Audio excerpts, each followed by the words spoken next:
Olá, irmãos, que a paz do Senhor esteja convosco, agora e sempre. Amém.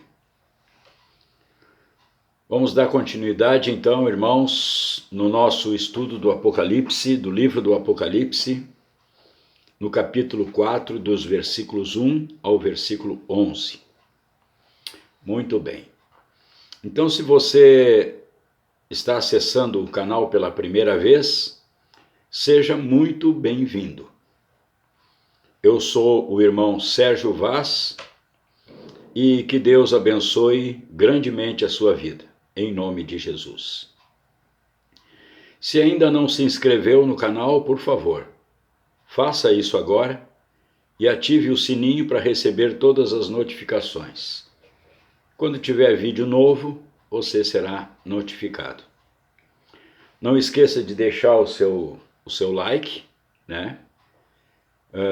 Quanto mais inscritos, quanto mais visualizações e quanto mais curtidas, o YouTube passa a mostrar e oferecer mais os vídeos do canal. E assim a gente vai estar alcançando mais almas para que se aproximem de Jesus. E essa é a finalidade do canal: levar almas para Jesus. Então eu vou te dar agora 2 segundinhos. 2 segundinhos para você fazer isso. Agora. Vamos lá? 2 segundos para se inscrever e ativar o sininho. 1001, 1002. Pronto. Obrigado. Muito obrigado por ter se inscrito e ativado o sininho, ajudando a ranquear o canal no YouTube para que mais almas sejam alcançadas.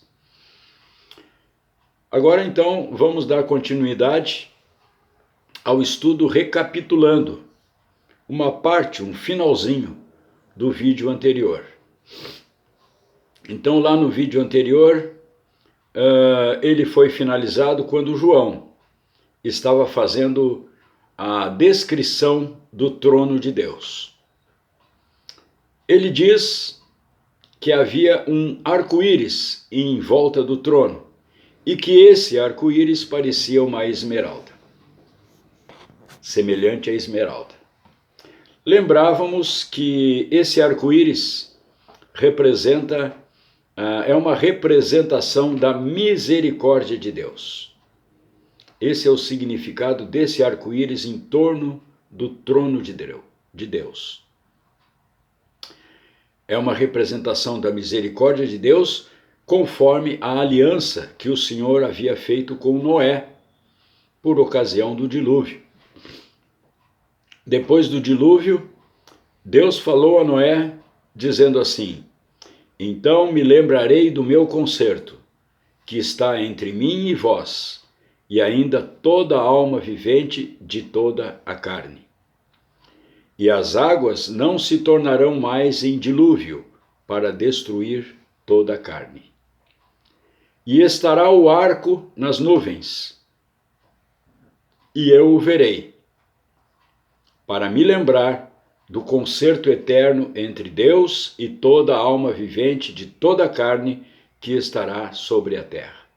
Isso lá em Gênesis, capítulo 9, versículos 15 e 16.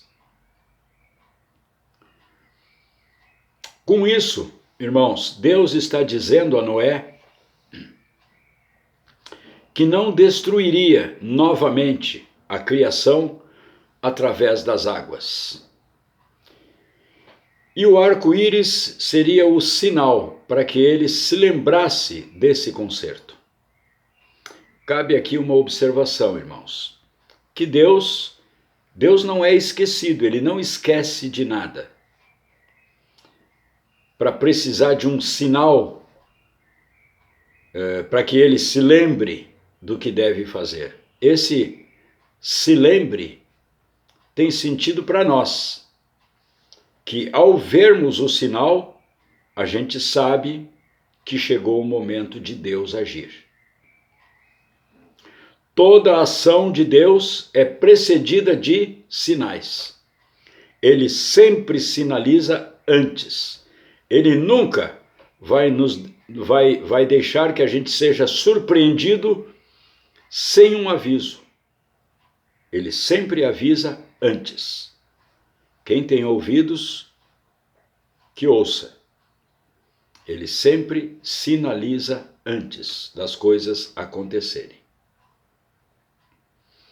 Irmãos, então agora, graças ao Apocalipse, é que nós podemos olhar através do véu que foi aberto para dentro do céu e ver como, no futuro, vamos estar diante do trono de Deus. Isto é simplesmente maravilhoso. Glória a Deus. Aleluia. No capítulo 4, versículo 4, diz assim: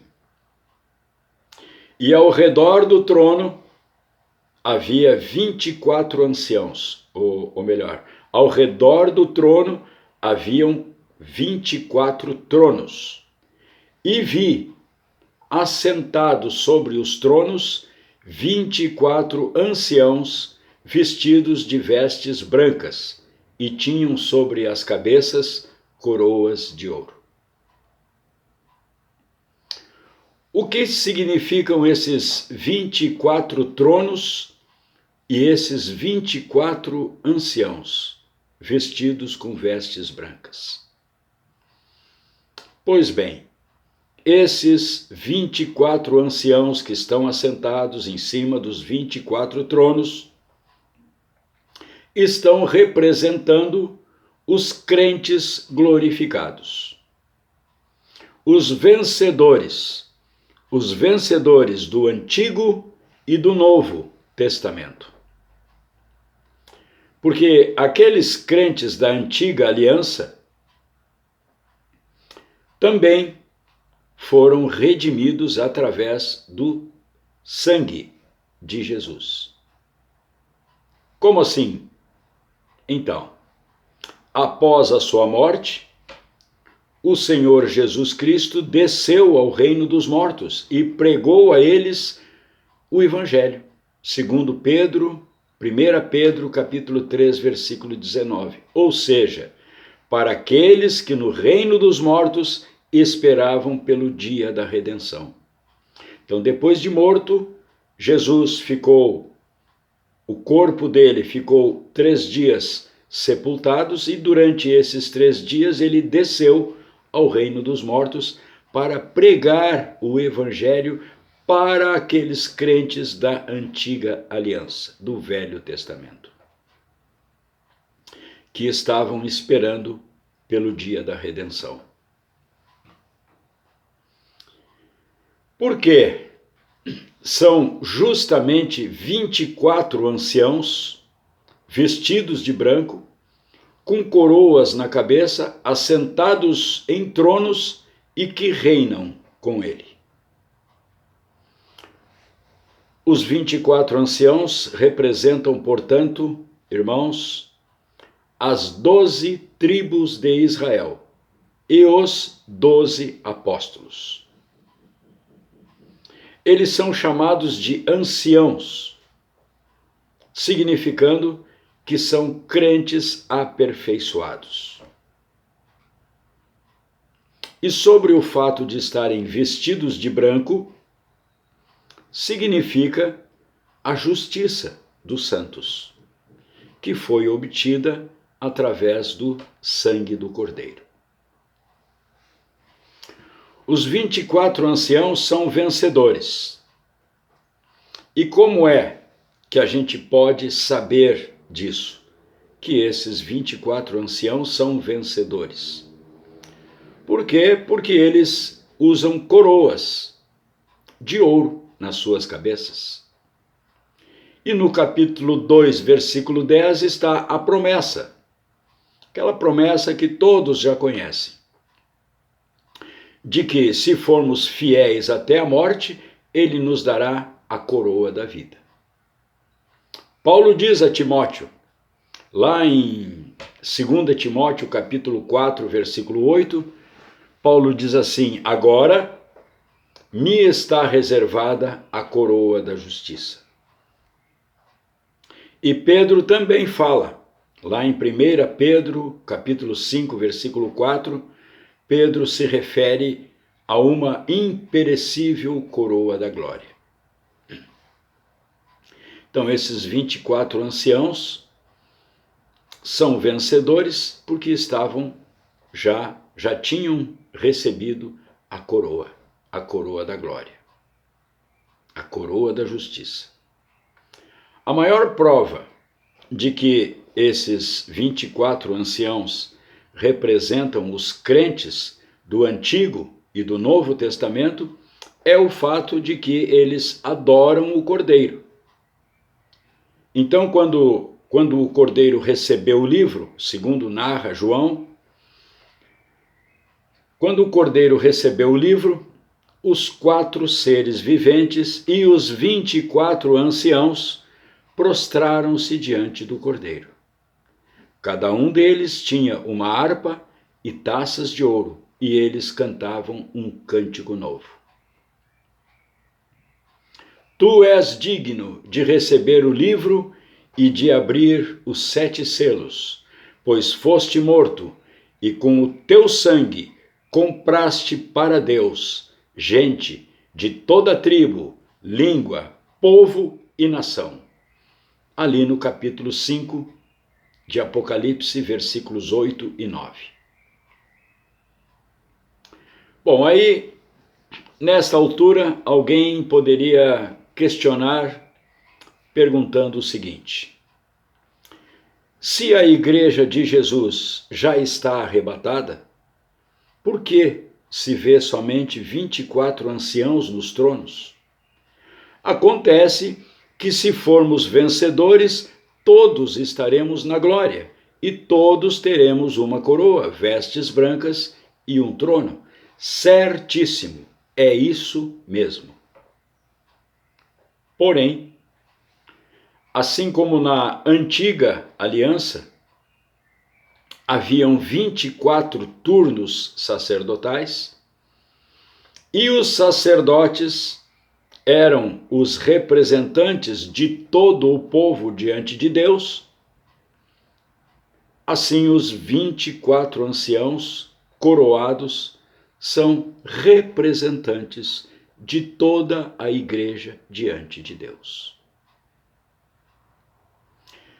Devemos ter isso bem claro diante dos nossos olhos, para que a gente possa se aprofundar no Apocalipse e reconhecermos pelo espírito da profecia o que deve acontecer em breve. Este, então, irmãos, é o significado dessa parte, né, dos 24 anciãos assentados sobre os 24 tronos. Muito bem, então, a partir de agora a gente vai passar para a análise, a verificação, né, o significado profético dos 7 Espíritos de Deus. No versículo 5, nós lemos o seguinte: e do trono saíam relâmpagos e trovões e vozes, e diante do trono ardiam 7 lâmpadas de fogo, as quais são os 7 Espíritos de Deus.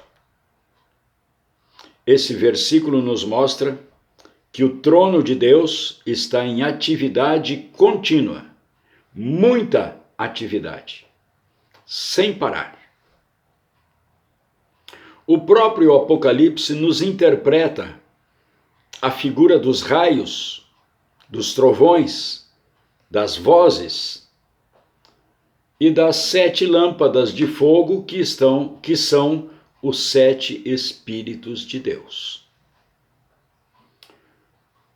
Os 7 Espíritos de Deus também aparecem no Antigo Testamento. Lá nas 7 lâmpadas de Menorá, no livro de Zacarias, capítulo 4, versículo 2. Então, do trono de Deus vem grandiosa atividade de forma contínua, sem interrupção. Os 7 Espíritos são enviados a toda a Terra, permanentemente, em toda a sua plenitude. Para quê? Esses Espíritos de Deus são enviados permanentemente para a Terra, durante o tempo todo. Eles são enviados para convencer, para ouvir, para salvar, para julgar, para humilhar, para exaltar e para governar. O Senhor Jesus disse acerca de seu Pai, em certa ocasião: meu Pai continua trabalhando até hoje, e eu também estou trabalhando. O Pai e ele, Jesus, estão permanentemente trabalhando. Lá do trono de Deus saem vozes, trovões, tudo, e as lâmpadas dos 7 Espíritos de Deus agindo permanentemente. O trono de Deus não é um lugar onde não acontece nada. Ele está sempre em atividade. Ele está agindo. O número 7 não se refere apenas à plenitude do Espírito Santo. O número 7, irmãos, também é um sinal da glória completa de Deus. Porque o número 7 é o número divino da plenitude de Deus. Isso mostra a perfeita e ilimitada onipotência. E diante dela não há nada que possa resistir. Por isso há 7 igrejas, 7 anjos, 7 selos, 7 trombetas, 7 semanas e etc, etc, etc. Então este é o significado, irmãos, dos 7 Espíritos de Deus, mencionado por João, e também o significado dos 24 anciãos sobre os 24 tronos, que aparece na visão relatada por João, aqui nesse capítulo 4 do Apocalipse. Então, irmãos, ficamos por aqui, né, nesse 10º vídeo. Deixe o seu like, inscreva-se no canal se ainda não estiver inscrito. Faça comentários, é importante que se faça comentários, interagir, trocar ideias a respeito do assunto que foi colocado no vídeo, né? Ajude para que a gente possa alcançar mais almas para Jesus. Ajude a ranquear o canal junto ao YouTube para que ele seja mais mostrado, mais oferecido, que apareça mais. Assim a gente vai estar ajudando, né, a alcançar mais almas para Jesus. Não perca a sequência deste estudo, porque eu tenho certeza, eu prometo a você, que quanto mais a gente se aprofundar no estudo do Apocalipse, será muito edificante para a nossa vida espiritual. Deus te abençoe e fique na paz do Senhor Jesus. Amém. Que tenha um bom domingo e um bom início de semana, porque hoje é domingo, é tarde de domingo, são 16 horas da tarde aqui em Porto Alegre, tá frio, tá úmido, o dia tá meio cinzento e tá frio, mas é domingo e amanhã já começa uma nova semana que Deus já tem preparado, traçado, determinado para todos nós. Então tenham todos um bom início de semana e fiquem na paz do Senhor Jesus. Amém.